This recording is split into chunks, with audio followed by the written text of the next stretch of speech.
ജിഷ കൊലക്കേസ് അട്ടിമറിയുടെ വിവരങ്ങൾ വലിയ ചർച്ചാ വിഷയമാകുകയാണ് കേരള രാഷ്ട്രീയത്തിൽ. ഒപ്പം തെരഞ്ഞെടുപ്പ് രംഗത്ത് ഇനി വോട്ടെടുപ്പിനുള്ള ദിവസങ്ങൾ മാത്രം അവശേഷിക്കുന്ന ഈ സന്ദർഭത്തിൽ എന്താണ് പ്രധാനപ്പെട്ട മുന്നണികൾ എടുക്കുന്ന തന്ത്രങ്ങൾ? വലിയ നേതാക്കളൊക്കെ വന്ന് സംസ്ഥാനത്ത് പ്രസംഗിക്കുന്നു. പ്രസംഗങ്ങൾ ഏത് രീതിയിലാണ് ജനങ്ങൾ സ്വീകരിക്കുന്നത്? ഏത് രീതിയിലുള്ള തന്ത്രങ്ങളിലേക്കാണ് വരും ദിവസങ്ങൾ കേരള രാഷ്ട്രീയത്തെ കൊണ്ടുവരാൻ പോകുന്നത്?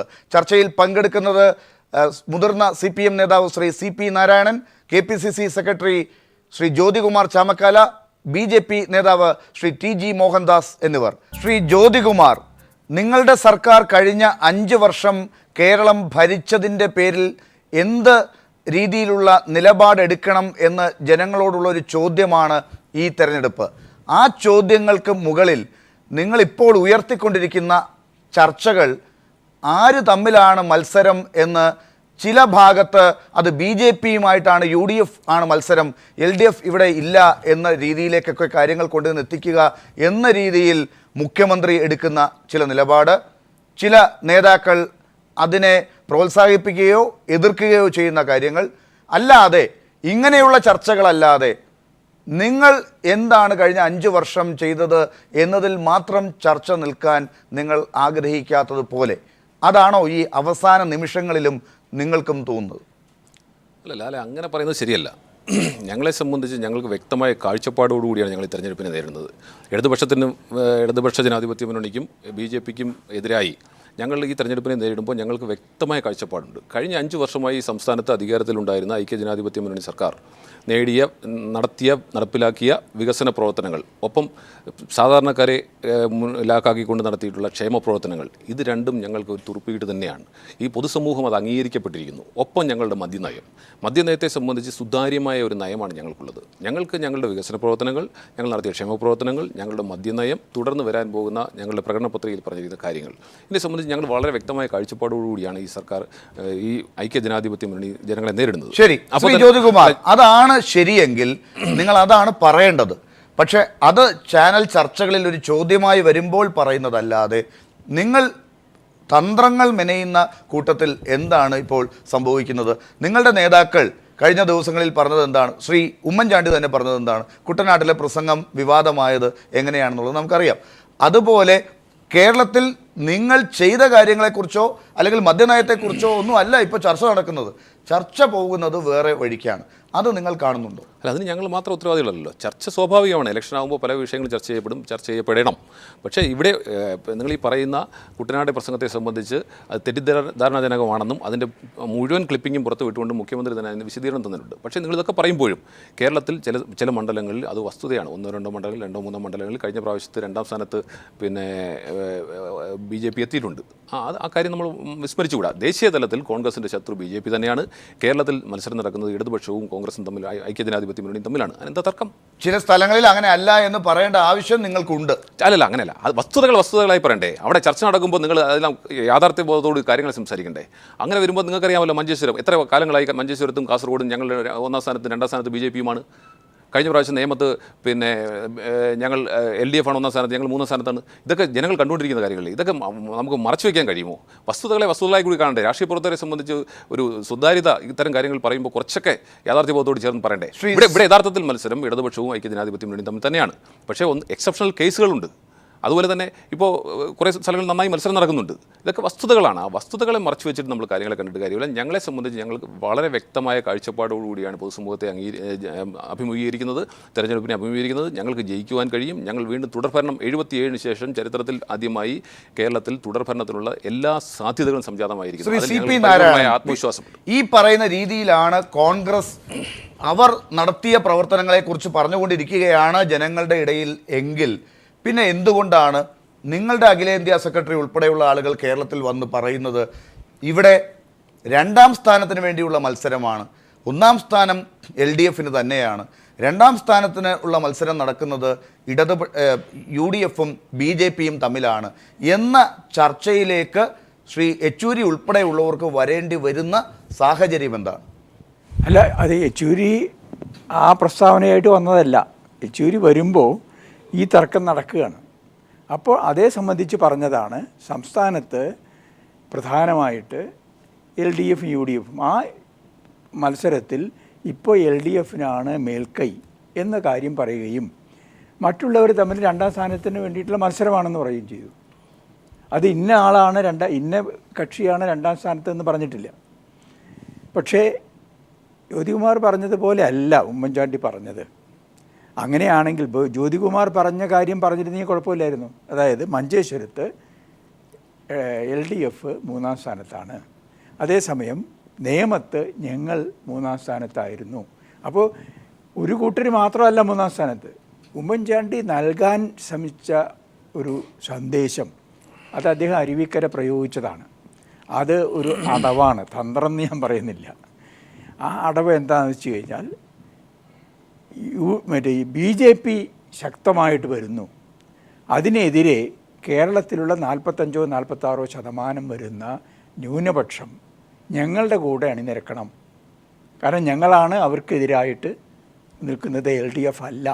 അപ്പോൾ ആ തരത്തിൽ ന്യൂനപക്ഷ വോട്ടുകളിൽ ഇപ്പോൾ കുറേ ചേരിതിരിവ് വരുന്നുണ്ട്. അത് 2009 മുതലുള്ള പ്രധാനപ്പെട്ട തിരഞ്ഞെടുപ്പുകളെല്ലാം 2015 വരെ ഇത് അവർക്ക് അനുകൂലമായി കിട്ടിയിരുന്ന ഈ ചേരിതിരിവ് 2015 പഞ്ചായത്ത് തിരഞ്ഞെടുപ്പിൽ അങ്ങനെ അല്ലാതെ വന്നു. അത് തുടർന്നും അങ്ങനെ സംഭവിച്ചു കൊണ്ടിരിക്കുന്നു. ഇതിനെ തിരിച്ചിടാൻ വേണ്ടിയാണ് അദ്ദേഹം വളരെ ബോധപൂർവം ഈ കുട്ടനാടിൽ ഈ പ്രസംഗം ചെയ്തത്. അത് ശ്രീ ജ്യോതികുമാർ പറഞ്ഞതുപോലെ 5 വർഷത്തെ നേട്ടമായിരുന്നെങ്കിൽ അതാണല്ലോ പറയേണ്ടിയിരുന്നത്.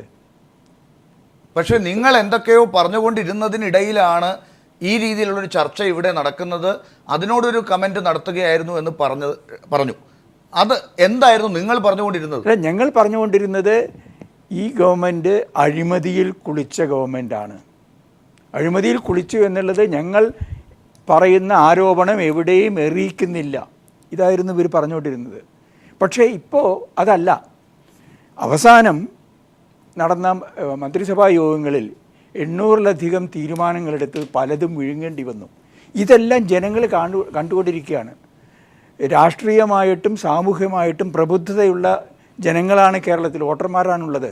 അവരുടെ മുമ്പിൽ വന്നപ്പോൾ ആ കാര്യം വെച്ച് ചർച്ച ചെയ്യാൻ വയ്യാത്തത് കൊണ്ട് ഈ പ്രശ്നം വളച്ചൊടിക്കാൻ അതല്ല. അവരുടെ ട്രാക്ക് റെക്കോർഡിനെ പറ്റി വലിയ നേട്ടമാണ് ജ്യോതികുമാറും അദ്ദേഹത്തിൻ്റെ മുന്നണിയുടെ നേതാക്കളും പറയുന്നത് എങ്കിൽ അവർക്കത് പറയാമല്ലോ. അത് പറഞ്ഞ് ഡിഫെൻഡ് ചെയ്യാൻ കഴിയുന്നില്ല, പ്രതിരോധിക്കാൻ കഴിയുന്നില്ല. സരിത ഒരു പ്രശ്നം, ഞാൻ അതിലേക്ക് പോകാനല്ല, സരിത ഒരു പ്രശ്നമല്ല എന്ന് പറഞ്ഞ ആൾക്ക് 11-12 മണിക്കൂർ കമ്മീഷൻ്റെ മുമ്പിൽ ചോദ്യങ്ങൾക്ക് ഉത്തരം പറയേണ്ടി വന്നു. വെറുതെ വൃഥാവിൽ ആളുകൾ പല കക്ഷികളുടെയും അഭിഭാഷകർ ഇദ്ദേഹത്തെ ശ്വാസം മുട്ടിക്കാൻ വേണ്ടി പറഞ്ഞതാണെങ്കിൽ കമ്മീഷൻ രക്ഷിക്കേണ്ടതായിരുന്നു. ഗവൺമെൻറ് നിശ്ചയിച്ച കമ്മീഷനാണ്. പക്ഷേ അപ്പോൾ അതെല്ലാം കാണിക്കുന്നത് ഈ ഗവൺമെൻറ്റിനെ സംബന്ധിച്ചിടത്തോളം, ഈ ഗവൺമെൻറ്റിലെ മന്ത്രിമാരെ സംബന്ധിച്ചിടത്തോളം അവരെ പ്രതിക്കൂട്ടിലാക്കുന്ന ഒരുപാട് കാര്യങ്ങൾ ഈ 5 വർഷക്കാലത്ത് നടന്നിരുന്നു. അത് ഞങ്ങൾ വിഷയമാക്കുന്നുണ്ട്. അതോടൊപ്പം ഞങ്ങളുടെ ഒരു ഗവൺമെൻറ് വന്നാൽ എന്ത് ബദലായി ചെയ്യും, ജനങ്ങൾക്ക് ഈ സംസ്ഥാനത്തെ ജനങ്ങൾക്ക് വേണ്ടി, വിവിധ വിഭാഗം ജനങ്ങൾക്ക് വേണ്ടി എന്ത് ചെയ്യാൻ കഴിയുമെന്നുള്ളതിനെ പറ്റി ഞങ്ങൾ ഒരു അജണ്ട ഞങ്ങളുടെ മുമ്പിൽ വയ്ക്കുന്നുണ്ട്. ഞാൻ തിരിച്ചെത്താം. ഇതൊക്കെ തന്നെയാണോ ഇനിയുള്ള മണിക്കൂറുകളിൽ, ചുരുങ്ങിയ ദിവസങ്ങളിലും കേരളം ചർച്ച ചെയ്യുക?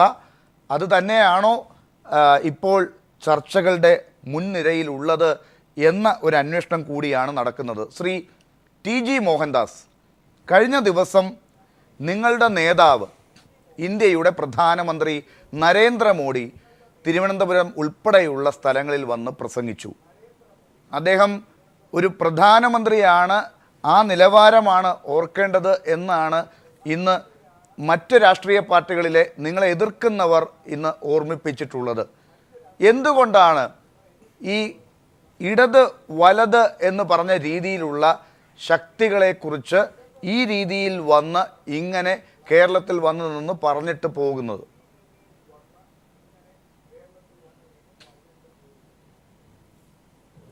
അല്ലാതെ ഈ നിലവാരം അവർ നിശ്ചയിക്കുന്നതല്ലല്ലോ. നിലവാരം ജനങ്ങൾ നിശ്ചയിക്കട്ടെ. ഇപ്പോൾ രാജ്യസഭയിൽ ഇപ്പോഴും തർക്കം നടക്കുന്നുണ്ട്. സോണിയാഗാന്ധി ഇന്ന് എന്തോ ഏറ്റവും ഒരു അവസാനമായി അൺപാർലമെന്ററി ഡിഗ്രി വാക്കാണെന്ന് ക്വാളിഫിക്കേഷൻ പറഞ്ഞിട്ട് സംബന്ധിച്ചാണ് നിലവാരത്തിൽ കുര്യൻ ചർച്ച നടക്കുന്നത്. എക്സ്പെൻഡ് ചെയ്തു. ജ്യോതികുമാർ, അല്ല ഇത്ര ധൃതി പിടിക്കണ്ടെന്ന് ഞാനൊന്ന് പറഞ്ഞു തീർന്നോട്ടെ.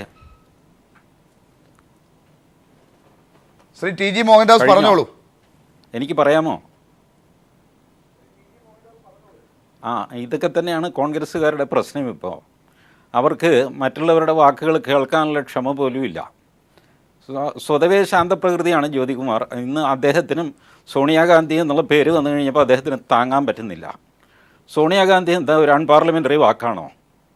എന്താ കുര്യനെ എക്സ്പെൻഡ് ചെയ്താൻ കാര്യം? അതേ വാക്ക് ഇവിടെ വന്ന് സോണിയാഗാന്ധി എന്നുള്ള വാക്ക് അദ്ദേഹം പറഞ്ഞില്ല, പക്ഷേ സൂചിപ്പിച്ചു നരേന്ദ്രമോദി. ഇപ്പം അങ്ങനെ സൂചിപ്പിച്ചതുപോലും നിലവാരം കുറഞ്ഞുപോയി എന്ന് ഇടതുപക്ഷവും വലതുപക്ഷവും ഒരുപോലെ അവകാശപ്പെടുന്നു. ഇതാണ് ഇപ്പോൾ കേരളത്തിൻ്റെ ദുര്യോഗം. ഇതാണ് കോൺഗ്രസിൻ്റെ അഴിമതി തുറന്നു കാണിച്ചു കഴിഞ്ഞാൽ കോൺഗ്രസിനേക്കാൾ വയലൻ്റായിട്ട് പെരുമാറുന്നത് CPM ആണ്. സ്വാഭാവികമാണ്, രണ്ടുപേരും ഒരേ കൂട്ടത്തിലാണല്ലോ. ഇപ്പോൾ ഉമ്മൻചാണ്ടിയുടെ പ്രസംഗം ഞാൻ കേട്ടു, സുധീരൻ്റെ ആൻ്റണിയുടെയും തിരുത്തും ഞാൻ കണ്ടു. പക്ഷേ സുധീരൻ മുഖ്യപത്രാധിപരായിട്ടുള്ള വീക്ഷണം പത്രം ഇന്നത്തെ മുഖപ്രസംഗം BJP തന്നെയാണ് മുഖ്യശത്രു എന്ന് എഴുതിയിരിക്കുന്നു. മുഖപ്രസംഗത്തിൻ്റെ ഉത്തരവാദിത്വം സുധീരന് തന്നെയാണല്ലോ. എഴുതിയത് വേറെ ആരെങ്കിലും ആയിക്കോട്ടെ, എനിക്കറിഞ്ഞുകൂടാ. പക്ഷേ മുഖപ്രസംഗത്തിൻ്റെ ഉത്തരവാദിത്വം സുധീരന് തന്നെയാണ്. അപ്പോൾ പിന്നെ എങ്ങനെ ഒരു മുഖപ്രസംഗം ഇന്ന് വീക്ഷണത്തിൽ ഇങ്ങനെ അടിച്ചു വന്നു? അപ്പോൾ അട്ടർ കൺഫ്യൂഷനാണ് കോൺഗ്രസ് ക്യാമ്പിൽ, അട്ടർ കൺഫ്യൂഷൻ. അപ്പോൾ അതിന് ഇപ്പം നരേന്ദ്രമോദിയുടെ നിലവാരത്തെ കുറ്റം പറഞ്ഞിട്ട് എന്താ കാര്യം? നരേന്ദ്രമോദി എത്രയോ കാലമായിട്ട് ഈ നാട്ടിൽ രാഷ്ട്രീയം പറഞ്ഞ് അദ്ദേഹത്തെ ഇല്ലാത്ത കുറ്റം പറഞ്ഞും ദ്രോഹിച്ചും പിടിച്ചുമൊക്കെ അവസാനം അദ്ദേഹം പ്രധാനമന്ത്രി വരെയായി. ഇനി ആക്രമിച്ചോളൂ, ഒരു കുഴപ്പമില്ല, ഡിഗ്രി ഇല്ല, അങ്ങനെയാണ്, ചായക്കാരനാണ്, എന്തൊക്കെയാണ് കോൺഗ്രസ്സുകാരിന് പറയാൻ വല്ലതും ബാക്കിയുണ്ടോ? AICC ആഫീസിൽ ചായ കൊടുക്കാൻ നിർത്താം ഇയാളെ എന്ന് ജയറാം രമേശ് പറഞ്ഞു. ഞങ്ങളാരും നിലവാരം കുറഞ്ഞു പോയെന്നോ ഒന്നും പറഞ്ഞില്ല. അതും വിഴുങ്ങി ശരി, ഒരു വിമർശനം ആയിക്കോട്ടെ എന്ന് വിചാരിച്ചു.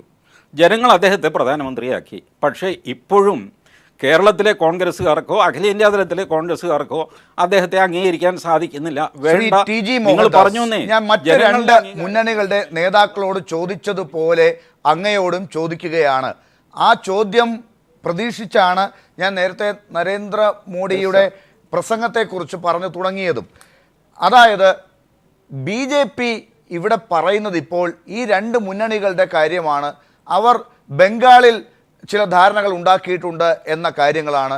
ഇതൊക്കെയാണോ കഴിഞ്ഞ 5 വർഷക്കാലത്തെ സംസ്ഥാന ഭരണത്തിൻ്റെ നേട്ടങ്ങളും കോട്ടങ്ങളും ജനങ്ങൾ വിലയിരുത്തേണ്ട ഘട്ടത്തിൽ BJP ജനങ്ങളുടെ മുമ്പിൽ വയ്ക്കേണ്ടത്? നിങ്ങൾ എന്താണ് കഴിഞ്ഞ 5 വർഷത്തിലെ ഓരോ ഘട്ടത്തിലും നിങ്ങളാണെങ്കിൽ ചെയ്യുമായിരുന്നത്? നിങ്ങൾക്കുണ്ടായിരുന്ന ഓൾട്ടർനേറ്റീവുകൾ, വരാൻ പോകുന്ന തെരഞ്ഞെടുപ്പിൽ നിങ്ങൾ വിജയിച്ചാൽ എന്തൊക്കെയാണ് ഓരോ ഘട്ടത്തിലും ചെയ്യുക എന്നത് നിങ്ങൾ പറയാൻ ശ്രമിക്കാതെ, ആ ചർച്ചയെക്കുറിച്ച് നിങ്ങൾ ബോധവാന്മാരാകാതെ ഇങ്ങനെയുള്ള സെൻസേഷണലിസത്തിന് പിറകെ ഈ അവസാന മണിക്കൂറുകളിൽ പോകുന്നത് എന്തുകൊണ്ടാണ്?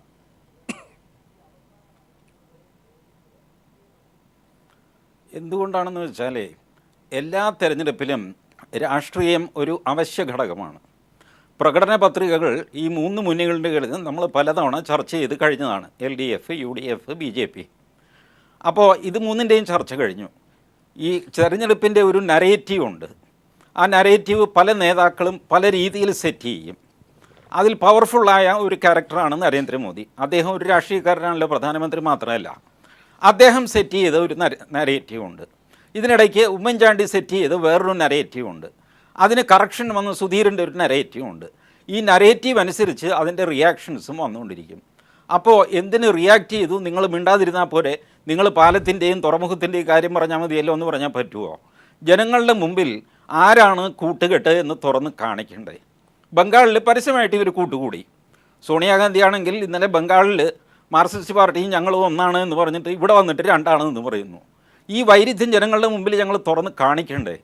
ഞങ്ങൾക്കൊരു രാഷ്ട്രീയമുണ്ടല്ലോ, രാഷ്ട്രീയമല്ലേ തെരഞ്ഞെടുപ്പിൽ പക്ഷേ നിങ്ങളുടെ രാഷ്ട്രീയത്തിന്റെ പരിമിതികൾ കൂടി നിങ്ങൾ തിരിച്ചറിയണ്ടേ ശ്രീ TG മോഹൻദാസ്? നരേന്ദ്രമോദിയെ മുൻനിർത്തിയാണ് നിങ്ങൾ കേരളത്തിലെ തെരഞ്ഞെടുപ്പും നേരിടുന്നത് എങ്കിൽ ഇവിടെ ഇപ്പോൾ സോണിയാഗാന്ധി കോൺഗ്രസിന് വേണ്ടി വരുന്നു, അതല്ലെങ്കിൽ സീതാറാം യെച്ചൂരി CPM വേണ്ടി വരുന്നു, അതുപോലെയല്ല നിങ്ങൾ നരേന്ദ്രമോദിയെ അവതരിപ്പിക്കുന്നത്. കേരളത്തിൻ്റെ ഈ തെരഞ്ഞെടുപ്പിൽ നിങ്ങൾ ജയിച്ചാൽ മുഖ്യമന്ത്രി പോലും ചിലപ്പോൾ നരേന്ദ്രമോദി ആയേക്കുമോ എന്ന് പകരം ഒരു പേര് പറയാനോ അവിടെ ഒരു ഓൾട്ടർനേറ്റീവ് നിങ്ങൾക്ക് വയ്ക്കാനോ ഇപ്പോഴും സാധിക്കുന്നില്ല. ഇതെൻ്റെ സംശയമാണ്. നിങ്ങൾ എങ്ങനെയാണ് ആ കാര്യത്തെ മറികടക്കുക? ഇരിക്കട്ടെ, ഇല്ല, അത് മറികടക്കേണ്ട ഒരു കാര്യമല്ലേ. ഇപ്പോൾ ഞാൻ പറയട്ടെ, കോൺഗ്രസ് ജയിച്ചു വന്നാൽ ഉമ്മൻചാണ്ടിയാണ് മുഖ്യമന്ത്രി എന്ന് വല്ല ഉറപ്പുമുണ്ടോ? LDF ജയിച്ചു വന്നാൽ ആരാ മുഖ്യമന്ത്രി? അപ്പോൾ പിന്നെ NDAയുടെ മുഖ്യമന്ത്രി ആരാണെന്ന് ലാലിന് അറിയണമെന്ന് വാശി പിടിക്കുന്നത് എന്തിനാണ്? അത് തെരഞ്ഞെടുപ്പ് കഴിഞ്ഞ് നമുക്ക് തീരുമാനിക്കാമെന്ന്. ഇനിയിപ്പം നരേന്ദ്രമോദി പ്രധാനമന്ത്രി സ്ഥാനം രാജിവെച്ചിട്ട് കേരള മുഖ്യമന്ത്രി ആയാൽ കൊള്ളാം എന്ന് അദ്ദേഹത്തിന് തോന്നുകയാണെങ്കിൽ നമുക്ക് തെറ്റ് പറയാൻ പറ്റില്ലല്ലോ അതിന്. ഞാൻ പറയുന്നത് അതും പോസിബിളാണ്. ശരി, ഇരിക്കട്ടെ, നമുക്ക് തെരഞ്ഞെടുപ്പ് കഴിഞ്ഞ് തീരുമാനിക്കാം. ആരും മുഖ്യമന്ത്രിയെ മുന്നോട്ട് വെച്ചിട്ടില്ല. ഉണ്ടോ? കോൺഗ്രസിൽ ഒരു കൺസെൻസസ് ഉണ്ടോ? ഉമ്മൻചാണ്ടി മോഹൻദാസ് അവിടെ ഉണ്ടാകുന്ന ഒരു അടുത്തൂടെ പോലും പോകുന്നില്ല. അവിടെ അവർക്ക് നിങ്ങളുടെ പ്രശ്നം അതാണോ എന്നുള്ളത് നമുക്ക് അടുത്ത ഘട്ടം ചർച്ചയിലേക്ക് എത്തുമ്പോൾ അന്വേഷിക്കാം. ശ്രീ ജ്യോതികുമാർ, ഇവിടെ നേരത്തെ ശ്രീ CP നാരായണൻ ഒക്കെ പറഞ്ഞ ഒരു കാര്യമുണ്ട്. അഴിമതിയാണ് നിങ്ങളുടെ സർക്കാർ കഴിഞ്ഞ 5 വർഷം നേരിട്ട ഏറ്റവും വലിയ പ്രശ്നം. ആ അഴിമതി ചർച്ചയ്ക്ക് മറുപടി പറയാതെ ഏറ്റവും അവസാനത്തെ മന്ത്രിസഭാ യോഗങ്ങളിൽ വരെ ആളുകൾക്ക് സംശയമുണ്ടാകുന്ന രീതിയിൽ പെരുമാറുക, നിങ്ങളുടെ പാർട്ടി അധ്യക്ഷൻ തന്നെ അതിനെക്കുറിച്ച് മോശം പറയുക, ഈ കാര്യങ്ങളൊക്കെ അവിടെ നിൽക്കുമ്പോൾ നിങ്ങൾ വലിയ തിളങ്ങുന്ന പരസ്യങ്ങളിലൂടെ വലിയ വികസനത്തിൻ്റെയും വലിയ കരുതലിൻ്റെയും കഥകൾ മാത്രം ഇങ്ങനെ ഇട്ടുകൊടുത്താൽ അത് ചർച്ച ചെയ്യുന്നുമില്ല. നിങ്ങൾക്ക് ആഗ്രഹം ആ ചർച്ചയുമല്ല. അതുകൊണ്ട് മറ്റുള്ള വിവാദങ്ങളെ നിങ്ങൾ കൂട്ടുപിടിക്കുന്നു. അല്ല, ശ്രീ ലാലും അദ്ദേഹത്തെ ഞാൻ വളരെ ബഹുമാനിക്കുന്ന ആളാണ്, ശ്രീ CP നാരായണൻ സാർ. ഇവരൊക്കെ ഇപ്പോഴും ദിവാസ്വപ്നത്തിലാണ്. ഇവരൊക്കെ പറയുന്നത് ഇവിടെ എന്തോ വലിയ അഴിമതി നടന്നിരിക്കുന്നു, ഒരു പുകമറ സൃഷ്ടിക്കുന്നതുകൊണ്ട് മാത്രം ഇവിടെ തെരഞ്ഞെടുപ്പിൽ ജയിക്കാൻ കഴിയുമെന്നാണ്. അതൊന്നുമല്ല. ഇവിടെ പൊതുജനം വളരെ ബുദ്ധിയുള്ളവരാണ്, അവർ കാര്യങ്ങൾ വിലയിരുത്തുന്നവരാണ്. എനിക്ക് പറയാൻ സമയം തരണം. ഇവിടെ കേരളത്തിൽ കഴിഞ്ഞ 5 വർഷമായി നടത്തിക്കൊണ്ടിരിക്കുന്ന വികസന വിപ്ലവങ്ങൾ, ഒപ്പം സാധാരണക്കാർക്ക് വേണ്ടി കോടിക്കണക്കിന് രൂപയുടെ ക്ഷേമ പ്രവർത്തനങ്ങൾ. ഞാൻ പറയാം. ഈ അഴിമതി, നിങ്ങൾ ഈ പറയുന്ന സോളാർ അഴിമതി, അദ്ദേഹം പറഞ്ഞല്ലോ 11 മണിക്കൂർ പോയി. ഒരു മുഖ്യമന്ത്രി അദ്ദേഹം വളരെ തുറന്ന മനസ്സോട് അദ്ദേഹം തന്നെ പറഞ്ഞു, നാരായണൻ സാർ തന്നെ പറഞ്ഞു, ഈ കമ്മീഷനെ വെച്ചത് UDF ആണ്. ആ കമ്മീഷന്റെ മുന്നിൽ കേരളത്തിൽ സർക്കാർ ഇങ്ങനെ ഒരു പരാതി വന്ന ഉടനെ ഒരു കമ്മീഷനെ വെച്ചതല്ല. ഞാൻ പറഞ്ഞതല്ല അത് താങ്കൾ ചോദിക്കേണ്ടത് നാരായണ സാറിനോടാണ്. അപ്പോൾ അവിടെ അത്തരത്തിലൊരു കമ്മീഷനെ വെക്കേണ്ടി വന്നു. അത് ഇടതുപക്ഷത്തിൻ്റെയും കൂടെ പ്രതിപക്ഷത്തിൻ്റെയും കൂടെ ആവശ്യപ്രകാരമാണ് കമ്മീഷനെ വെച്ചു. പിന്നെ അന്വേഷണം നടന്നുകൊണ്ടിരിക്കുന്നു. അതിൻ്റെ മുന്നിൽ മുഖ്യമന്ത്രി എന്ന നിലയിൽ, മുഖ്യമന്ത്രി രാജ്യത്തെ ഒരു പൗരനാണ്. അദ്ദേഹം നേരിട്ട് ഹാജരായി 11 മണിക്കൂറോ 12 മണിക്കൂറോ 13 മണിക്കൂറോ എത്ര നേരം വേണമെങ്കിലും അദ്ദേഹം മൊഴിയെടുക്കാൻ തയ്യാറായി. അഴിമതിയെ സംബന്ധിച്ചുള്ള പുകമറ നടന്നുകൊണ്ടിരിക്കട്ടെ, അത് ചർച്ച ചെയ്യട്ടെ. അതിനുശേഷം എത്രയോ തെരഞ്ഞെടുപ്പ് നടന്നു. അല്ല, അതെങ്ങനെയാണ് ശ്രീ ജ്യോതികുമാർ ചാമക്കാല ഈ അഴിമതിയെക്കുറിച്ച് അവർ പറയുന്നത് അങ്ങനെ നടന്നുകൊള്ളട്ടെ, അതൊരു പുകമറ ആയിക്കൊള്ളട്ടെ എന്നല്ലല്ലോ പറയേണ്ടത്. നിങ്ങൾ ഒന്നുകിൽ ആ അഴിമതിയുടെ അന്വേഷണം നടത്തി പൂർത്തിയാക്കി ജനങ്ങളുടെ മുമ്പിൽ കാണിക്കണം. അതല്ലെങ്കിൽ ആ അഴിമതിയിൽ വെറും ആരോപണമാണ്, ഇതൊന്നും നടന്നിട്ടില്ല എന്നുള്ളതിൻ്റെ മുഴുവൻ ചിത്രവും ജനങ്ങളുടെ മുമ്പിൽ വിടണം. ഇതൊന്നും നടക്കുന്നില്ല. ഇതിനെല്ലാം നിങ്ങളുടെ ഒരു പ്രത്യേക ശരീരഭാഷയിൽ മറികടന്ന് മുന്നോട്ട് പോവുകയാണ്. ഒന്നുമല്ല, അതൊക്കെ തെറ്റിദ്ധരിപ്പിക്കുന്ന സംസാരങ്ങളാണ് അതൊക്കെ. കാരണം പിന്നെ ബാർക്കോഴയെ സംബന്ധിച്ച്, സോളാറിനെ സംബന്ധിച്ച്, ഇതിൻ്റെയൊക്കെ സംബന്ധിച്ച് കോടതി ഉൾപ്പെടെ ഇടപെട്ടിട്ട് അന്വേഷണങ്ങൾ വിവിധ ഘട്ടങ്ങളിലാണ്. കോടതിയുടെ വരെ നിരീക്ഷണത്തിൽ അന്വേഷണങ്ങൾ നടക്കുന്നുണ്ടല്ലോ. അപ്പോൾ അവിടെ ആരെ കുറ്റപ്പെടുത്തുക? ഇവിടെ കൃത്യമായ അന്വേഷണം നടക്കുന്നു. കുറ്റക്കാരുടെ വരട്ടെ. ഇതുവരെ ഏതെങ്കിലും ഒരു തെളിവ് ഹാജരാക്കാൻ ആർക്കെങ്കിലും കഴിഞ്ഞിട്ടുണ്ടോ? LDF ഉൾപ്പെടെ കഴിഞ്ഞിട്ടുള്ള സോളാർ കേസിനകത്തൊരു തെളിവ് ഹാജരാക്കാൻ. അപ്പോൾ ജനങ്ങൾക്ക് അതിനെ സംബന്ധിച്ച് വളരെ വ്യക്തമായ കാഴ്ചപ്പാടുണ്ട്. ഈ പറയുന്ന അഴിമതിയെ സംബന്ധിച്ചുള്ള ആരോപണങ്ങളെല്ലാം അടിസ്ഥാനരഹിതമാണെന്ന് ഞാൻ തീർത്തോട്ടെ, അടിസ്ഥാനരഹിതമാണ്. മിനിമം പിന്നെ മോഹൻദാസ് ചേട്ടന് കൊടുത്ത സമയങ്ങളിൽ എനിക്ക് തരണം. അടിസ്ഥാനരഹിതമാണ് എന്ന് കഴിഞ്ഞ കാലങ്ങളിൽ തെരഞ്ഞെടുപ്പുകളിലൂടെ തെളിയിച്ചിട്ടുണ്ട്.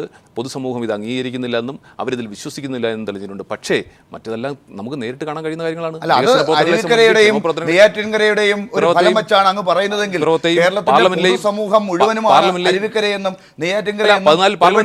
എല്ലാവർക്കും സംബന്ധിച്ചു തരാൻ പറ്റും. 2 വർഷമേ പാർലമെന്റ് ഇലക്ഷൻ കഴിഞ്ഞിട്ട് ഞങ്ങൾ ബഹുഭൂരിപക്ഷത്തിൽ ജയിച്ചു. പാർലമെന്റ് ഇലക്ഷനിൽ ഉമ്മൻചാണ്ടി അല്ലല്ലോ വിലയിരുത്തിയത്. അത് തീർച്ചയായിട്ടുമാണ്. അപ്പോൾ നിങ്ങളുടെ സൗകര്യത്തിനാണ് നിങ്ങൾ വിലയിരുത്തുന്ന ആരാണെന്ന്. ഞങ്ങൾ അന്ന് മുഖ്യമന്ത്രി പറഞ്ഞ എന്താണ്? ഈ പാർലമെന്റ് തെരഞ്ഞെടുപ്പിന്റെ ഫലം കേരളത്തിലെ ഭരണത്തിനുള്ള വിലയിരുത്തൽ കൂടിയാണ് മുഖ്യമന്ത്രി പറഞ്ഞത്. ജനം കേട്ടില്ല. അങ്ങനെ വിലയിരുത്തിയിരുന്നുവെങ്കിൽ ഇതായിരിക്കുമായിരുന്നോ ഫലം? ശ്രീ CP നാരായണൻ, അദ്ദേഹം ഈ ഭൂതകാലത്ത് നിൽക്കുകയാണ്. ഈ UDF അതെ, അതിൻ്റെ പ്രതിനിധിയായ ജ്യോതികുമാറും. എന്താ 2015 അവസാനത്തേക്ക് അദ്ദേഹം വരാത്തത്? അന്ന് തദ്ദേശ ഭരണ തിരഞ്ഞെടുപ്പ് നടന്നപ്പോൾ അതിൻ്റെ ഫലം നിങ്ങൾ വെച്ച് നോക്കിയ പത്രങ്ങളെല്ലാം മാധ്യമങ്ങളെല്ലാം ചർച്ച ചെയ്തതാണല്ലോ. 85 സീറ്റിലധികം LDFനാണ്. അത് വെച്ച് നോക്കിയാൽ ജില്ലാ പഞ്ചായത്തുകളുടെയും ജില്ലാ പഞ്ചായത്തിൽ 7 ആണ്. അല്ല, പഞ്ചായത്ത് ഞാൻ 140 മണ്ഡലത്തിൽ അസംബ്ലി മണ്ഡലത്തിലെ കാര്യമാണ് പറയുന്നത്. പത്രങ്ങളൊക്കെ എഴുതിയിട്ടുണ്ട്. അപ്പോൾ എത്ര ജില്ലാ പഞ്ചായത്തുകൾ, എത്ര ഗ്രാമപഞ്ചായത്തുകൾ, ബ്ലോക്ക് പഞ്ചായത്തുകൾ നോക്കിയാൽ നമുക്ക് കാണാമല്ലോ. അത് നേരത്തെ ഉള്ളതിൽ നിന്ന് വളരെ വ്യത്യസ്തമായി. അപ്പോൾ നേരത്തെ കഴിഞ്ഞ 2011 സംസ്ഥാന തിരഞ്ഞെടുപ്പിലേക്ക്, നിയമസഭയിലേക്കുള്ള തിരഞ്ഞെടുപ്പിലോ പാർലമെൻറ്റ് തിരഞ്ഞെടുപ്പിലോ അല്ലെങ്കിൽ ഉപതെരഞ്ഞെടുപ്പുകളിലോ മാത്രമല്ല, അതിന് ശേഷവും നടന്നിട്ടുണ്ട്. ഏറ്റവും അവസാനം നടന്നത്, അതാണ് ഈ ട്രെൻഡ് വരുന്നത്. എന്താണ് പുതിയ പ്രവണത? ആ പ്രവണത വെച്ചുകൊണ്ട് കാരണം അപ്പോഴേക്കാണ് ജനങ്ങൾക്ക് ഈ ഗവൺമെൻറ്റിൻ്റെ പൊള്ളത്തരം, ഒരുപാട് കാര്യങ്ങളിൽ അഴിമതിയും പല കാര്യങ്ങളും ഞങ്ങൾ ചെയ്തു എന്ന് അവകാശപ്പെടുകയും പക്ഷേ ഒന്നുമില്ല എന്ന് ബോധ്യപ്പെടുകയും ചെയ്യുന്ന ഒരുപാട് കാര്യങ്ങൾ വന്നു. അപ്പോൾ ആ കാര്യത്തെപ്പറ്റി ചർച്ച ചെയ്യാൻ കൂടെ ഒരു കാര്യം കൂടി പറയണ്ടേ. നേരത്തെ മോഹൻദാസ് പറഞ്ഞൊരു കാര്യം, പ്രധാനമന്ത്രി ഇവിടെ വന്നിട്ട് പറഞ്ഞ ഒരു കാര്യം പ്രധാനമന്ത്രിക്ക് നിരക്കുന്നതല്ല. എന്താ അദ്ദേഹത്തിൻ്റെ ഗവൺമെൻറ്, അത് ഇപ്പം മോദി പ്രധാനമന്ത്രിയായിരുന്നപ്പോഴല്ല, ഗവൺമെൻറ് തുടർച്ചയാണല്ലോ. കേന്ദ്ര ഗവൺമെൻറ് പ്രസിദ്ധീകരിച്ച സ്ഥിതിവിവര കണക്കുകളുണ്ട്. ആ കണക്കുകൾ വെച്ച് നിരവധി കാര്യങ്ങളിൽ കേരളം 1ാമതും ഗുജറാത്ത് 10ാമതോ 12ാമതോ 14ാമതോ ഒക്കെയാണ്. ഇത് തിരിച്ചു പറയാൻ ഒരു പ്രധാനമന്ത്രി ഈ വസ്തുതയെ മറച്ചു വെച്ചുകൊണ്ട് കണ്ണടച്ചിരുട്ടാക്കിക്കൊണ്ട് ഇനി കേരളം ഗുജറാത്തിനെ മാതൃകയാക്കണമെന്ന് പറയുന്നത് അത് ഒരു പ്രധാനമന്ത്രിക്ക് നിരക്കുന്നതല്ല എന്നാണ് അഖിലേന്ത്യാ തലത്തിലെ വിവിധ കക്ഷികളുടെ നേതാക്കന്മാർ പറഞ്ഞത്. അത് ഈ BJPയുടെ പ്രചരണ തന്ത്രത്തിൻ്റെ ഒരു അതിനെപ്പറ്റി നമ്മുടെ ഒരു വിലയിരുത്താൻ പറ്റുന്ന ഒന്നാണ്. കാരണം പ്രധാനമന്ത്രിയാണ് വരുന്നത്. നമുക്കിവിടെ ജവഹർലാൽ നെഹ്റു മുതൽ ഈ ഡോക്ടർ മൻമോഹൻ സിംഗ് വരെയുള്ള AB വാജ്പേയി അടക്കമുള്ള പ്രധാനമന്ത്രിമാർ ഇവിടെ വന്ന് സംസാരിച്ചിട്ടുണ്ട്. അവരൊന്നും ഈ തരത്തിൽ പരമമായ സത്യം ഒരു കാര്യത്തിലല്ല, ഒട്ടേറെ കാര്യങ്ങളിൽ, അത് ഞങ്ങളുടെ പാർട്ടിയുടെ മാത്രമല്ല, ഞങ്ങളുടെ മുന്നണിയുടെ മാത്രമല്ല, കേരളത്തിൻ്റെ മൊത്തം നേട്ടങ്ങളെ അതിൻ്റെ നേരെ കൊഞ്ഞനം കാണിക്കുന്നൊരു സ്ഥിതിയാണ് അദ്ദേഹം. കേരളത്തേക്കാൾ വളരെ മുന്നിൽ, ബഹുദൂരം മുന്നിലാണ് ഗുജറാത്ത് എന്ന് പറയുന്നത്. ചില കാര്യങ്ങളിൽ ഗുജറാത്ത് ഉണ്ടാവാം, പക്ഷേ ഒട്ടേറെ ഹ്യൂമൻ ഡെവലപ്മെൻറ്റ് ഇൻഡെക്സ്, മാനുഷിക വളർച്ചയുടെ വികസനത്തിൻ്റെ സൂചികയുടെ കാര്യത്തിൽ ഈ അഖിലേന്ത്യാ മറ്റേതാണെങ്കിലും UN പ്രസിദ്ധീകരിക്കുന്ന UNDPയുടെ കണക്കുകളാണെങ്കിലും അതിനെ നിഷേധിച്ചുകൊണ്ട് പ്രധാനമന്ത്രി പറയാൻ പാടില്ലായിരുന്നു. ശ്രീ മോഹൻദാസ്, ശ്രീ ജ്യോതികുമാറിന് ഈ കാര്യത്തിൽ ഒരു കമന്റ് എന്താണ് പെട്ടെന്ന് പറഞ്ഞത്? അതായത് പിന്നെ നാരായണ സാർ പറഞ്ഞതിനോട് ചേർത്ത് തന്നെയാണ് പറയാനുള്ളത്. അദ്ദേഹം ഇവിടെ ഒന്ന് പറയുമ്പോൾ ഡെവലപ്മെൻറ്റ് ഇൻഡെക്സിനെ സംബന്ധിച്ച് അതിന് അടിസ്ഥാനപരമായി പ്രധാനമായും 3 കാര്യങ്ങളാണ് നോക്കുന്നത്. 1 ആരോഗ്യം, 2 വിദ്യാഭ്യാസ രംഗം, 3 ശിശു മരണ നിരക്ക്, 4 സാക്ഷരത. ഈ 4 കാര്യങ്ങളിലും കേരളമാണ് നമ്പർ 1. അവിടെ പിന്നെ ഹ്യൂമൻ ഡെവലപ്മെൻറ്റ് ഇൻഡെക്സ് എടുത്താൽ, ഇന്ത്യയിൽ എടുത്താൽ കേരളം 1ാം സ്ഥാനത്തും ഗുജറാത്ത് 7ാം സ്ഥാനത്തുമാണ്. ഗുജറാത്തിൻ്റെ എന്ത് കണ്ടുകൊണ്ടാണ് ഇപ്പം പിന്നെ TG തന്നെ ഇവിടെ പറഞ്ഞു, അദ്ദേഹം ഇവിടെ മുഖ്യമന്ത്രി ആയാലും ദയവ് ചെയ്ത് ഞങ്ങളെ ഉപദ്രവിക്കരുത്, ഞങ്ങൾ കഴിഞ്ഞു പോകട്ടെ.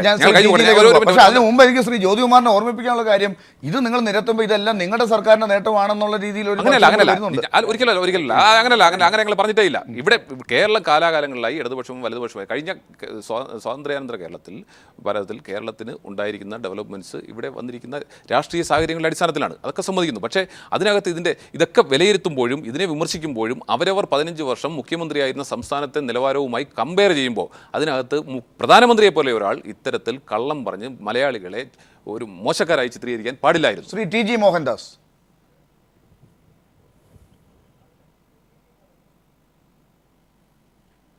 യെസ് ലാൽ, 2 ഘടകങ്ങളുണ്ട്. ഒന്ന് കോൺഗ്രസിൻ്റെ അഴിമതിയുടെ കാര്യം, നമ്പർ 2 പ്രധാനമന്ത്രി പറഞ്ഞ കാര്യം.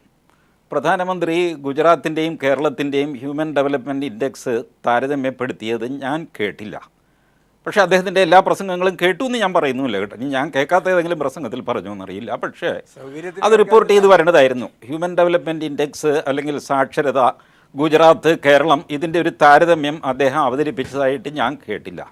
ഇനി അവതരിപ്പിച്ചു എന്ന് വയ്ക്കുക, അത് തെറ്റാണ് എന്ന് നമുക്ക് പറയാം. വേണമെങ്കിൽ ജ്യോതികുമാർ ഇപ്പോൾ പറഞ്ഞ പോലെ ഒരല്പം കടത്തിയിട്ടത് കള്ളമാണ്. നിലവാരം കുറഞ്ഞതാണെന്ന് പറയുന്നത് എങ്ങനെയാ? അല്ല, ഒന്നിടവിട്ടോട്ടെ. ഇല്ല, ഞാൻ ഇടപെടാൻ ശ്രമിച്ചപ്പോൾ ജ്യോതികുമാർ വഴങ്ങിയില്ല. അതുകൊണ്ട് ഞാനും വഴങ്ങുന്നില്ല. ഞാൻ പറഞ്ഞു കഴിഞ്ഞിട്ട് ജ്യോതികുമാർ പറഞ്ഞു. ഞാൻ ഇത്രയും പറയുന്നുള്ളൂ. ഞാനിപ്പോൾ 1950 ഇന്ത്യക്ക് സ്വാതന്ത്ര്യം കിട്ടിയതെന്ന് പറഞ്ഞെന്ന് വെച്ചോ, അതൊരു തെറ്റാണെന്ന് പറയാം. അത് നിലവാരം കുറഞ്ഞതാണെന്ന് പറയുന്നത് എങ്ങനെയാണ്? എനിക്കതാ മനസ്സിലാവാത്തത്. പ്രധാനമന്ത്രി പറഞ്ഞത് തെറ്റാണ്, ശരിയായിക്കോട്ടെ. ജ്യോതികുമാർ പറയുന്നു കള്ളമാണ്, ശരിയായിക്കോട്ടെ. നിലവാരം കുറഞ്ഞത് എന്ന് പറയുമ്പോൾ ശ്രീ ടി ജി മോഹൻദാസ് ഇങ്ങനെയുള്ള വാക്കുകളിലും അക്ഷരങ്ങളുടെ തെറ്റിലും കയറി പിടിച്ച് ഈ തെരഞ്ഞെടുപ്പിന്റെ അവസാന ഘട്ടത്തിൽ ജനങ്ങളെ തെറ്റിദ്ധരിപ്പിക്കുന്നതാണ്. അവിടെ നിലവാരം കുറഞ്ഞതാണ് എന്ന് പറഞ്ഞതിനെ കുറിച്ചാണ് അങ്ങേക്ക് തർക്കം. നിലവാരം കുറഞ്ഞ തെരഞ്ഞെടുപ്പ് പ്രചരണ രീതിയായിരുന്നു അദ്ദേഹം നടത്തിയത്. അത് ഞാനോ ശ്രീ ജിജിയോ അല്ല നടത്തിയത്. ഇന്ത്യയുടെ പ്രധാനമന്ത്രിയാണ് തിരുവനന്തപുരത്ത് വന്ന് അദ്ദേഹം 15 വർഷം മുഖ്യമന്ത്രിയായിരുന്ന സംസ്ഥാനത്തെ കുറിച്ച് ഒന്നും പറയാതെ, അവിടുത്തെ വികസനത്തിലെ മരവിപ്പിനെ കുറിച്ച് പറയുവാതെ, അവിടെ ഉണ്ടായിരിക്കുന്ന ഡെവലപ്മെന്റ് ഇൻഡെക്സിൽ ഉണ്ടായിരിക്കുന്ന വീഴ്ചകൾ കാണിക്കാതെ അദ്ദേഹം ഇവിടെ കേരളം കഴിഞ്ഞ 70 വർഷമായി പുറകോട്ട് പോയി എന്നൊക്കെ വന്ന് പറയുമ്പോൾ സ്വന്തം സ്ഥിതി, അത് ഇന്ത്യയുടെ പ്രധാനമന്ത്രിയാണ് പറയുന്നത്. ആ പ്രധാനമന്ത്രി പറയുമ്പോൾ ഇത്രയും ചീപ്പായിട്ടുള്ള ഒരു തെരഞ്ഞെടുപ്പ് പ്രചാരണ രീതിയുമായി അദ്ദേഹം കേരളത്തിൽ വരാൻ പാടില്ലായിരുന്നു. ഇല്ല ജ്യോതികുമാർ ഇല്ല, തടസ്സപ്പെടുത്തരുത്. ഞാൻ പറഞ്ഞു ഇല്ല, ജ്യോതികുമാറിന്റെ നിലമറന്ന് ജ്യോതികുമാർ സംസാരിക്കരുത്. ഞാൻ ശാന്തമായിട്ട് സംസാരിച്ചുകൊണ്ടിരുന്നതാണ്. ഞാൻ ജ്യോതികുമാരൻ തടസ്സപ്പെടുത്തിയോ? ഇല്ലല്ലോ. 2 തവണയും ജ്യോതികുമാർ എന്നെ തടസ്സപ്പെടുത്താൻ നോക്കി. അതൊരു മര്യാദയല്ല ജ്യോതികുമാർ, അങ്ങനെ പറഞ്ഞു നേടരുത്. ഞാൻ പറയുന്നത് വ്യക്തമായിട്ട് കേൾക്കുക. നിങ്ങൾ ആദ്യം നിലവാരം കുറഞ്ഞ സംസാരം എന്ന് പറഞ്ഞ് തുടങ്ങിയ ആൾക്കാർ പിന്നെ തെറ്റാണെന്നും കള്ളമാണെന്നും പറഞ്ഞ് മാറിപ്പറയേണ്ടി വന്ന എന്തുകൊണ്ടാണ്? നിലവാരത്തിന് ഒരു നിലവാരമുണ്ട്, അതുകൊണ്ടാണ്. പൊളിറ്റിക്കൽ നറേറ്റീവിൻ്റെ ഒരു നിലവാരമുണ്ട്. ആ നിലവാരത്തിന് താഴെ നരേന്ദ്രമോദി പോയിട്ടില്ല. അതുകൊണ്ടാണ് ഞാൻ പറഞ്ഞത്, ഒരു മനുഷ്യൻ പറഞ്ഞില്ലേ സ്റ്റാറ്റിസ്റ്റിക്സ് തെറ്റിപ്പോകാം, അത് വേണമെങ്കിൽ നിങ്ങൾക്ക് കള്ളമാണെന്ന് പറയും, കാരണം ചില ഉദ്ദേശങ്ങളോടെ പറഞ്ഞു എന്ന് പറയാം. അതിനപ്പുറത്തേക്ക് നിലവാരം കുറഞ്ഞു എന്ന് പറയുന്നത് നിങ്ങളുടെ നിലവാര തകർച്ചയാണ്. പിടിക്കരുത്. ഈ ചർച്ചയുടെ അവതാരകൻ എന്നുള്ള നിലയ്ക്ക് അങ്ങ് എന്നെ ശ്രീ ജ്യോതികുമാറിന്റെ ആ ഭാഗത്തേക്ക് ഇടിച്ചിരുത്തണ്ട. ഞാൻ പറയുന്നു, ഈ വസ്തുതാപരമല്ലാത്ത കാര്യം പറഞ്ഞിട്ടുണ്ടെങ്കിൽ അത് തിരുത്തേണ്ടതുണ്ട്. തെരഞ്ഞെടുപ്പിന്റെ പ്രചരണ വേദിയിൽ വന്ന് ഇന്ത്യയുടെ പ്രധാനമന്ത്രി ഒരു സ്റ്റാറ്റിസ്റ്റിക്സ് അറിയാതെ തെറ്റിപ്പോയി എന്ന് പറഞ്ഞാൽ അത് നമുക്ക് അംഗീകരിക്കാൻ പറ്റുന്നതല്ല. അല്ല, അത് വെറും പ്രധാനമന്ത്രി മാത്രമല്ല, 10 വർഷം ഞാൻ കേട്ടിട്ടില്ല. അദ്ദേഹം തെറ്റിച്ചിട്ടില്ല. അദ്ദേഹം പറയുമെന്ന് നിങ്ങൾ പ്രതീക്ഷക്കാരെ അദ്ദേഹം പറഞ്ഞിട്ടില്ല.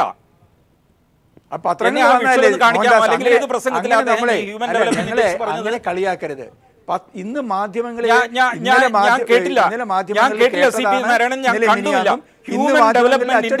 വാക്ക് നരേന്ദ്രമോദി ഉച്ചരിച്ച് ഞാൻ കേട്ടുമില്ല, വായിച്ചുമില്ല.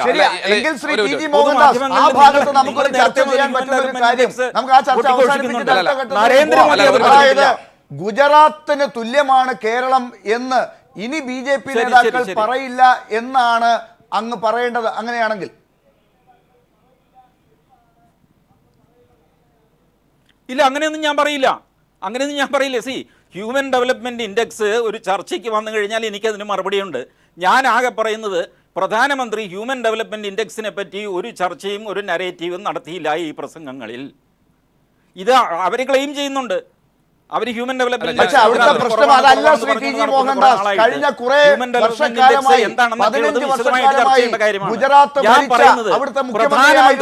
പ്രധാനമന്ത്രി നിലവാരം കുറഞ്ഞതോ തെറ്റായതോ ആയ ഒരു കാര്യവും ചെയ്തിട്ടില്ല. തകർത്ത് കളഞ്ഞു, ഇത്രയും കാലം ഇവിടെ ഭരിച്ചവർ കേരളത്തെ നശിപ്പിച്ചു എന്ന് പറയുമ്പോ അത് പറയാനുള്ള അർഹത അദ്ദേഹത്തിനുണ്ടോ എന്നതാണ് സംശയം. എന്താ ഉണ്ട്, അദ്ദേഹത്തിനുണ്ട്. നിങ്ങൾ ഈ 1-2 ഇൻഡെക്സ് കൊണ്ടല്ല ഒരു മൊത്തം ജനതയുടെ ജീവിതം വിലയിരുത്തേണ്ടത്. എന്താ ഹ്യൂമൻ ഡെവലപ്മെൻറ്റ് ഇൻഡെക്സ്? മാക്സിമം കൺസംഷനാണ്. നമ്മുടെ നാട്ടിലൊരു 10 ഭഗന്മാരും ഒരു 20 ഭീമന്മാരും ഉണ്ടെങ്കിൽ നമ്മുടെ ഹ്യൂമൻ ഡെവലപ്മെൻറ്റ് ഇൻഡെക്സ് വീണ്ടാണോ വേണ്ടത്? യുണൈറ്റഡ് നേഷൻസ് ചെയ്യുന്നത് എന്താ? വൈദ്യുതിയുടെ ഉപഭോഗം, ഭക്ഷണത്തിന്റെ ഉപഭോഗത്തിന്റെ കണക്കെടുത്തിട്ടാണ് ഹ്യൂമൻ ഡെവലപ്മെന്റ് ഇൻഡെക്സ് വരുന്നത്. കണക്കുകളെ സംബന്ധിച്ച് ഈ സ്ഥിതിവിവര കണക്കുകളെ സംബന്ധിച്ചും ശാസ്ത്രത്തെപ്പറ്റി നിങ്ങളുടെ പല നേതാക്കന്മാരും പറഞ്ഞതുപോലെ തന്നെ അടിസ്ഥാനരഹിതമായ കാര്യം പറഞ്ഞാൽ നമുക്ക് ചർച്ച ചെയ്യാൻ പറ്റില്ല. സ്ഥിതിവിവര കണക്കുകൾ നിങ്ങൾക്ക് വേറെ സ്ഥിതിവിവര കണക്കുകൾ ഉണ്ടെന്ന് പറയുമ്പോൾ നമ്മളിവിടെ ചർച്ച ചെയ്യുന്നത് കേന്ദ്ര ഗവൺമെൻറ് പ്രസിദ്ധീകരിച്ചത് അത് നിങ്ങൾ അംഗീകരിക്കുന്നില്ല എന്ന് പറയുകയാണെങ്കിൽ നമുക്ക് വേറെ ചർച്ച നടത്തേണ്ടി വരും. പ്രധാനമന്ത്രി പറയുമ്പോൾ അതിൻ്റെ അടിസ്ഥാനത്തിലോ UNDP പ്രസിദ്ധീകരിക്കുന്നതിന്റെ അടിസ്ഥാനത്തിലോ പറയണം. അതല്ലാതെ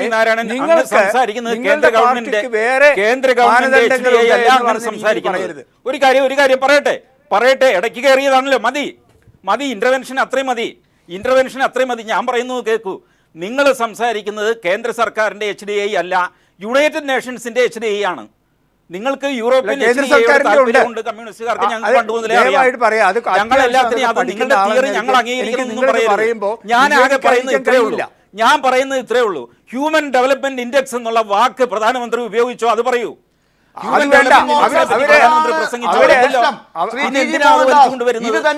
പ്രധാനമന്ത്രി പറഞ്ഞ കാര്യത്തിൽ നിങ്ങൾക്ക് മറുപടിയില്ല.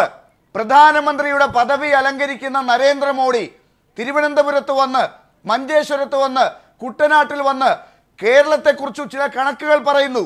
അത് ആളുകൾ തെറ്റിദ്ധരിക്കുക ഹ്യൂമൻ ഡെവലപ്മെന്റ് ഇൻഡെക്സ് കേന്ദ്ര ഗവൺമെന്റിന്റെ കണക്കായിരിക്കും, അതല്ലെങ്കിൽ യുണൈറ്റഡ് നേഷൻസിന്റെ കണക്കായിരിക്കും. ആ രീതിയിൽ ആളുകൾ തെറ്റിദ്ധരിക്കും. പറയുന്നത് പ്രധാനമന്ത്രിയാണ്. ചർച്ച വരുമ്പോൾ നിങ്ങൾ പറയുന്നു ഇതൊന്നുമല്ല, ഞങ്ങൾക്ക് വേറെ കണക്കാണ്. ഇതാണ് പ്രശ്നം. ശ്രീ TG മോഹൻദാസ്, തെരഞ്ഞെടുപ്പിന് 4-5 ദിവസം മാത്രം ബാക്കി നിൽക്കെ നിങ്ങളുടെ നേതാക്കൾ ഈ രീതിയിൽ ജനങ്ങളെ തെറ്റിദ്ധരിപ്പിച്ചാൽ അവിടെയാണ് നിങ്ങളുടെ തന്ത്രത്തെക്കുറിച്ചുള്ള സംശയം ഉണ്ടാകുന്നത്. മുമ്പിൽ പറഞ്ഞിട്ടില്ല നരേന്ദ്രമോദി, ഒരു കണക്കും പറഞ്ഞിട്ടില്ല. ഒരു സംസ്ഥാനവുമായിട്ട് കേരളത്തെ താരതമ്യം ചെയ്തില്ല.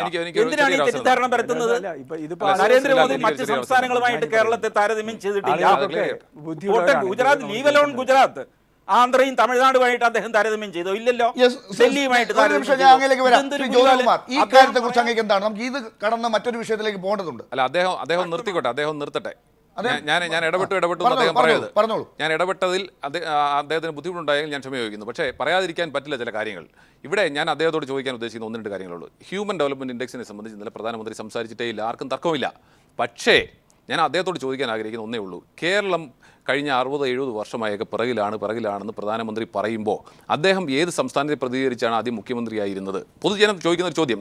ഞാനൊരു ലേമനായിക്കോട്ടെ. അദ്ദേഹം ഏത് സംസ്ഥാനത്തെ പ്രതികരിച്ചാണ് മുഖ്യമന്ത്രിയായിരുന്നത്? അദ്ദേഹം എവിടെ നിന്നാണ് നേരിട്ട് പ്രധാനമന്ത്രിയാകാൻ ശ്രമിച്ചത്? മുഖ്യമന്ത്രി പദത്തിൽ നിന്നാണ്. ആ സംസ്ഥാനത്തിൻ്റെ സ്ഥിതിവിവര കണക്കുകളും ഈ സ്ഥിതിവിവര കണക്കുകളും കമ്പയർ ചെയ്യാൻ നമ്മുടെ മുമ്പിൽ ഉള്ളത് ഹ്യൂമൻ ഡെവലപ്മെന്റ് ഇൻഡെക്സ് അല്ലേ? അതിൻ്റെ ബേസിസിൽ ഞാൻ ചോദിച്ചു പോയി എന്നുള്ളതേ ഉള്ളൂ.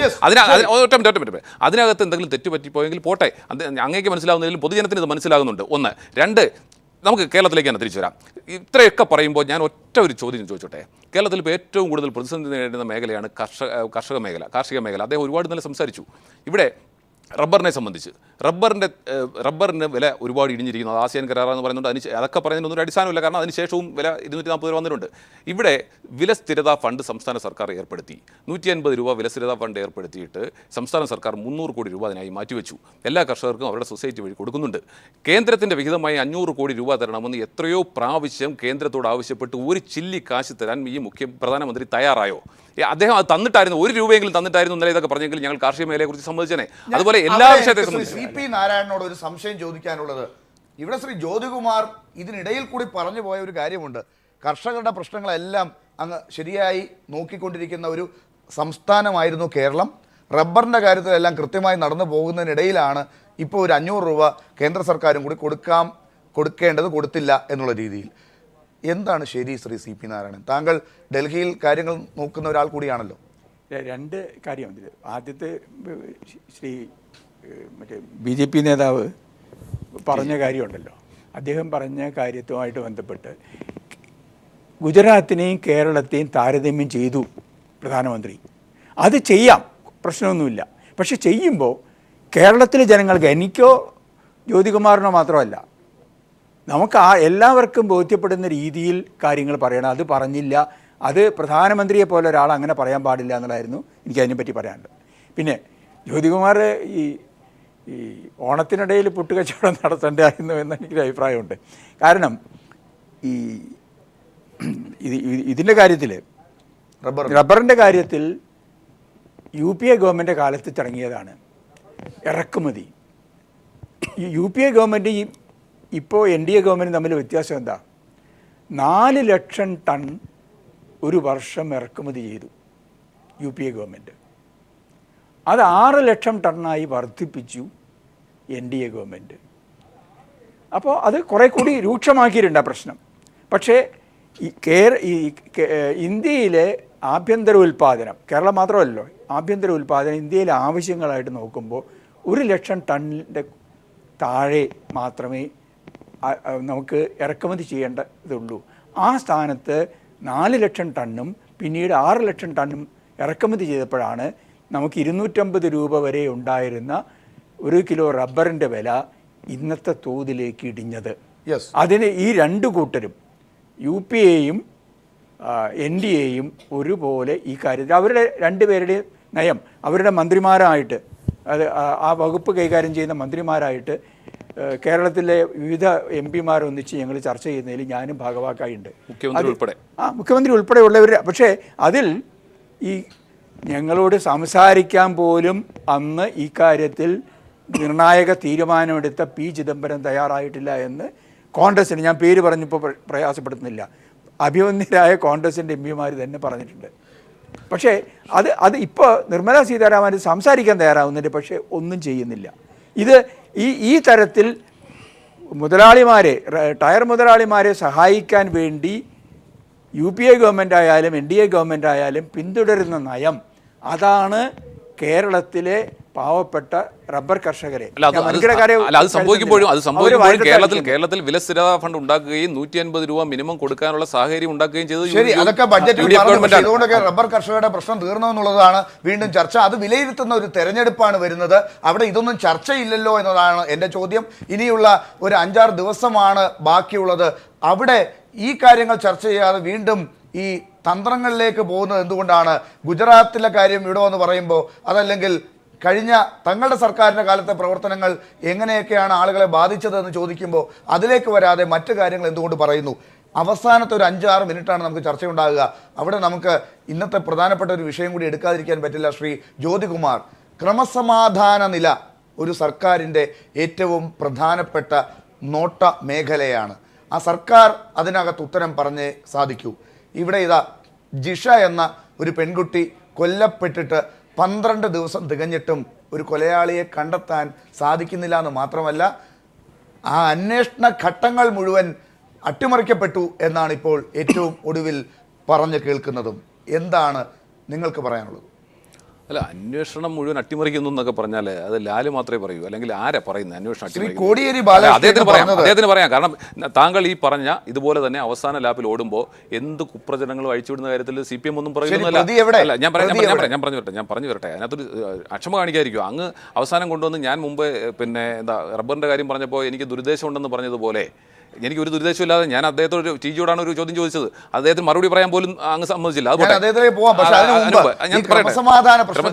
ആളുകൾ ഇപ്പൊ നോക്കുന്നത് സുരക്ഷയുടെ കാര്യം, പോലീസ് എങ്ങനെ ആളുകളെ ഇതാ ഇവിടെ ഒരു പെൺകുട്ടി മരിച്ചിട്ട് അവിടെ ശാസ്ത്രീയമായ അന്വേഷണത്തിന്റെ എല്ലാ ഘട്ടങ്ങളും കടന്നുപോയോ? സയന്റിഫിക് അസിസ്റ്റന്റുമാരെ കൊണ്ട് ആ മേഖലകളൊക്കെ അന്വേഷിച്ചോ? ഫോറൻസിക് വിദഗ്ധർ കൃത്യമായി തെളിവുകൾ എടുത്തോ? എന്തൊക്കെയാണ് അന്വേഷിക്കേണ്ടത്? ഒരു റേപ്പ് കേസ് ഉണ്ടായാലെന്ന് അന്വേഷണ ഉദ്യോഗസ്ഥന്മാർക്ക് ജില്ലാ അന്വേഷണ ഓഫീസുകളിൽ നിന്ന് തന്നെ സർക്കുലർ പോയിട്ടുണ്ട്. ആ രീതിയിലുള്ള അന്വേഷണങ്ങളൊക്കെ നടന്നിട്ടുണ്ടോ? എവിടെയാണ് പിഴവ് പറ്റിയത്? തുറന്ന് പറയണ്ടേ?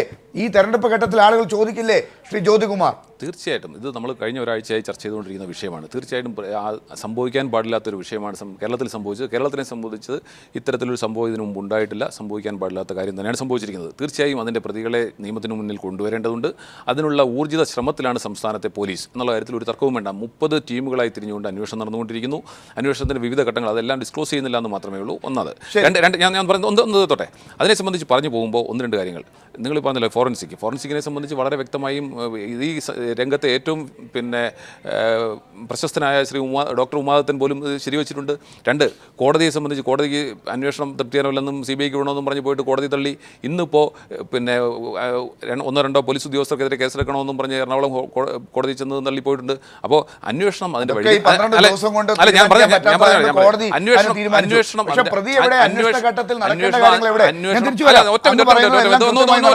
അന്വേഷണം അതിൻ്റെ വഴിക്ക് നടക്കുന്നുണ്ട്. ഇനി ഇത് നിങ്ങൾ പറയുമ്പോൾ ഈ സംസ്ഥാനത്ത് നടന്നിട്ടുള്ള പല കാര്യങ്ങളും ആടാന്റണി തിരിച്ചു പിടിച്ചത് ഉൾപ്പെടെ, ആറ്റിങ്ങൽ കൊലപാതകം ഉൾപ്പെടെ, അതിലേക്ക് പോകാൻ CP നാരായണൻ ജിഷയുടെ കൊലപാതകി എവിടെയെന്ന് ചോദിക്കുമ്പോൾ ആടാന്റണിയെ പിടിച്ചതും പണ്ട് നടന്ന അന്വേഷണത്തിലെ പ്രതികളെ കിട്ടിയതും പറഞ്ഞാൽ മതിയോ? അല്ല, ഞാൻ അതിലൊരു കാര്യം ചോദിക്കട്ടെ. ഈ നിർഭയയുടെ വളരെ നിർഭാഗ്യകരമായ അവരുടെ അന്ത്യം, ബസ്സിൽ ബലാത്സംഗം ചെയ്ത് കൊല്ലപ്പെട്ട ശേഷം പാർലമെൻറ്റ് സ്ത്രീകളെ പീഡിപ്പിക്കുന്ന ലൈംഗിക പീഡനം മാത്രമല്ല, അവരെ ആക്രമിക്കുന്നതിൽ, അവരെ നോക്കിയാൽ പോലും അതിനൊക്കെ ശിക്ഷ, അതിന് ഒക്കെ വകുപ്പുകൾ വെച്ചുകൊണ്ടുള്ള നേരത്തെ ഉണ്ടായിരുന്ന നിയമം ഇവരെയൊക്കെ തൂക്കിക്കൊല്ലണമെന്നാണ് പലരും ആവശ്യപ്പെട്ടിരുന്നത്. പക്ഷേ ആ നിയമത്തിലെ വ്യവസ്ഥകൾ ഇവിടുത്തെ കേരള പോലീസിന് അറിയാത്തതാണോ? ഒന്ന്. രണ്ടാമത്, ദളിതരെ ആക്രമിക്കുമ്പോൾ, ആദിവാസികളെ ആക്രമിക്കുമ്പോൾ അത്തരക്കാരുടെ മേൽ കൂടുതൽ കർശനമായ നടപടികൾ എടുക്കണമെന്നാവശ്യപ്പെട്ട് പാർലമെൻറ്റിൽ മൊത്തത്തിൽ, ലോക്സഭയിലും രാജ്യസഭയിലും വന്നതിൻ്റെ അടിസ്ഥാനത്തിൽ ആ നിയമവും ഭേദഗതി ചെയ്യപ്പെട്ടു. ഈ രണ്ട് ഭേദഗതി ചെയ്ത നിയമത്തിലെയും വ്യവസ്ഥകൾ DGP മുതൽ താഴോട്ടുള്ള ഉദ്യോഗസ്ഥന്മാർക്കും ഇവിടുത്തെ UDF നേതൃത്വത്തിനും അറിയാത്തതാണോ? അല്ല, ഇവിടെ സാറേ അതിനകത്ത് UDF കൊണ്ടുവരണ്ട. ഇവിടെ സർക്കാർ UDF നേതൃത്വമല്ല, സർക്കാർ സംസ്ഥാന അല്ല, UDF നേതൃത്വമാണല്ലോ ഭരണം. തീർച്ചയായിട്ടും. അപ്പോൾ അവര് ആ നേതൃത്വത്തിലുള്ള ഇരിക്കുന്ന ചില ആൾക്കാരാണല്ലോ മുഖ്യമന്ത്രിയും ആഭ്യന്തരമന്ത്രിയും ഒക്കെ ആയിരിക്കും. അവര് എന്തുകൊണ്ട് ഈ വക കാര്യങ്ങളെ പറ്റി ബോധവാന്മാരായില്ല? ആദ്യത്തെ ദിവസം അങ്ങനെയാണെങ്കിൽ നമുക്ക് മനസ്സിലാക്കാം. ഇതിനെ സംബന്ധിച്ച് ഏതെങ്കിലും ഉദ്യോഗസ്ഥന്റെ ഭാഗത്ത് നിന്ന് വീഴ്ച ഉണ്ടായിട്ടുണ്ടെങ്കിൽ അദ്ദേഹത്തിനെതിരെ കർശനമായ നടപടി ഉണ്ടാകും. ഇപ്പൊ അതല്ല വിഷയം. ഇപ്പൊ നമുക്ക് പ്രതിയെ പിടിക്കാനുള്ളതാണ്. സയന്റിഫിക്കലായി നടന്നുകൊണ്ടിരിക്കുന്ന ഇൻവെസ്റ്റിഗേഷന്റെ ഭാഗമായി അത് പരിഹരിച്ചിട്ട് പ്രതിയെ പിടിക്കുക എന്നുള്ളതാണ്. അതിനെ സംബന്ധിച്ച് വളരെ അടിയന്തരമായ കാര്യങ്ങൾ നടന്നുകൊണ്ടിരിക്കുന്നു. ഒരു വാചകം കൂടി അങ്ങനെ പറഞ്ഞ് നമുക്ക് തടിത്തപ്പാനാവില്ല. കാരണം ജിഷയുടെ അമ്മ എൻ്റെ മകളുടെ ശവശരീരം പോസ്റ്റ്മോർട്ടം ചെയ്ത് എനിക്ക് തരണം, എൻ്റെ വീട്ടിൽ കൊണ്ടുവരണം എന്നാവശ്യപ്പെട്ടിട്ട് അത് നിഷേധിച്ച പോലീസുകാരൻ സാധാരണഗതിയിൽ അങ്ങനെ കൊടുക്കാതിരിക്കുമോ? ഇവർ ടെററിസ്റ്റാണോ, ഭീകരവാദിയാണോ? അമ്മ പറയുന്നുണ്ട്, അമ്മ ആവശ്യപ്പെട്ടു, ആ ജിഷയുടെ സഹോദരി സമ്മർദ്ദം അമ്മ പറഞ്ഞത് ലോകമാകെ കണ്ടതാണ്. അമ്മ മറ്റും പറഞ്ഞിട്ടുണ്ട്. അമ്മ പറഞ്ഞിട്ടുണ്ട് സാജു പോളിന്റെ മകളുടെ മരണത്തിന് ഉത്തരവാദിത്വം പറഞ്ഞിട്ടുണ്ട്. പലതും പറഞ്ഞിട്ടുണ്ട്. അപ്പൊ അതെല്ലാം നമ്മൾ പരിശോധിക്കണം. സാജു പോളിന്റെ രാഷ്ട്രീയം മാത്രമാണ് ഈ ഘട്ടത്തിൽ ചില പേരുകൾ മാത്രം ഉന്നയിക്കുക, ആളുകളെ കണ്ടുപിടിക്കാതിരിക്കുക, ഈ സംശയത്തിന്റെ പുകമറ അങ്ങനെ ഇട്ടിരിക്കുക. അതൊരു വലിയ പ്രശ്നമാണ്. എന്നോട് ക്ഷമിക്കുക, അതിഥികളെല്ലാം ക്ഷമിക്കുക. ഈ വിഷയം അവസാനത്തെ ഒരു 6-7 മിനിറ്റിലേക്കാണ് കടന്നു വന്നത്. ആരിലേക്കും തൃപ്തികരമായി എത്താൻ സാധിക്കില്ല. ശ്രീ TG മോഹൻദാസിന് ഇടത് വലത് മുന്നണികളെ ഈ കാര്യത്തിൽ അടിക്കാനുണ്ട് എന്നുള്ളത് എനിക്കറിയാം. ആ കാര്യത്തിൽ അങ്ങയോടും ചില ചോദ്യങ്ങൾ ഉണ്ടായിരുന്നതാണ്. പക്ഷേ ചർച്ച ചെയ്യാൻ സമയം ഇന്നില്ല. നമുക്ക് അടുത്ത ദിവസത്തിലേക്ക് ആ ചർച്ച കൊണ്ടുപോകാം. എന്താണ് യഥാർത്ഥത്തിൽ ഈ അന്വേഷണ കാര്യത്തിലും നടക്കുന്നത്? പ്രതിയെ പിടിക്കാതെ ഇങ്ങനെ ഇടുന്നത് കൊണ്ടും ചില സംശയം ആരുടെ മേലെങ്കിലും ഉണ്ടാക്കിയെടുക്കാൻ സാധിക്കുമെങ്കിൽ അതും ലക്ഷ്യം വെക്കുന്നുണ്ടോ പോലീസ്? അതും കൂടി നമുക്ക് ചർച്ച ചെയ്യേണ്ടതുണ്ട്. വരും ദിവസങ്ങളിൽ ആ ചർച്ചയിൽ നടക്കും. വളരെ നന്ദി ചർച്ചയിൽ പങ്കെടുത്തതിന് ശ്രീ CP നാരായണൻ, ശ്രീ ജ്യോതികുമാർ ചാമക്കാല, ശ്രീ TG മോഹൻദാസ്.